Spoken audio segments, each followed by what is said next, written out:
শত চেষ্টা সত্ত্বেও কতটুকু ঠেকানো যাচ্ছে বিশ্বজুড়ে ছড়িয়ে পড়া গভীর সাইবার ষড়যন্ত্রের জাল। মার্কিন বিচার বিভাগ, নাসা, ফেডারেল রিজার্ভ ও সিনেটের মতো স্পর্শকাতর নেটওয়ার্কে চীনভিত্তিক হ্যাকারদের অনুপ্রবেশ ও ব্যর্থ চক্রান্তের রোমাঞ্চকর তথ্য উন্মোচন করেছে বার্তা সংস্থা রয়টার্স।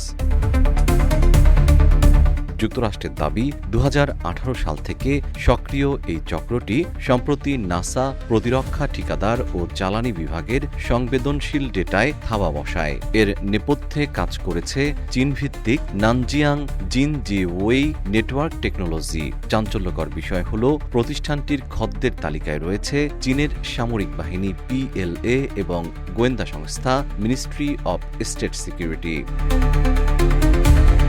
অভিযানের অংশ হিসেবে মার্কিন বিচার বিভাগ হ্যাকিংয়ে ব্যবহৃত কিউস্ক্যান ও কিউটি রাউটার প্ল্যাটফর্মের ডোমেইন জব্দ করেছে।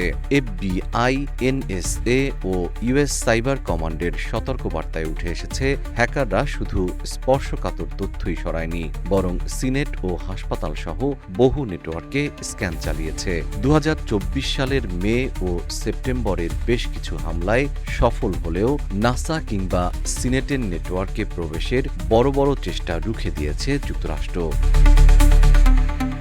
তবে এই বিস্ফোরক অভিযোগ কঠোরভাবে প্রত্যাখ্যান করেছে ওয়াশিংটনের চীনা দূতাবাস। তাদের দাবি, সাইবার সুরক্ষার অজুহাতে যুক্তরাষ্ট্র মিথ্যা তথ্য ছড়িয়ে চীনকে হেয় করছে এবং বৈষম্যমূলক বিধিনিষেধ আরোপে জাতীয় নিরাপত্তাকে অতিরঞ্জিত করছে। আইনি পথেই চীন নিজেদের সংস্থাসমূহের স্বার্থ রক্ষা করবে বলে হুঁশিয়ারি দিয়েছে।